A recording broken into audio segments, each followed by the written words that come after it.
Number 14 नई कहानी।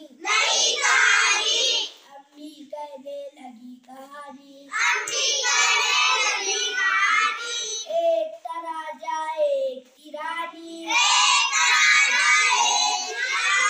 मुन्ना बिस्तर पे से बोला।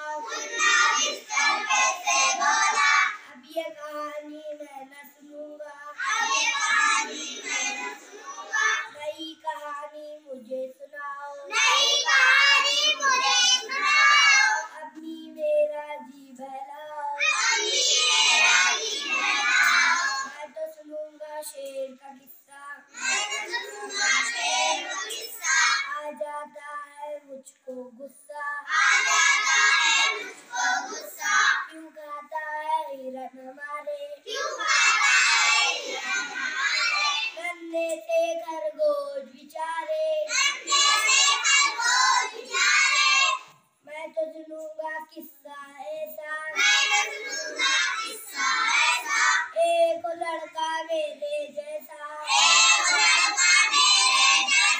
शेर को भी वो मार भगाए। राजा को खातिर में ना लाए। पार करे वो सात समंदर। सैर करे आकाश में जाकर। तारे उसके हो हमजोली।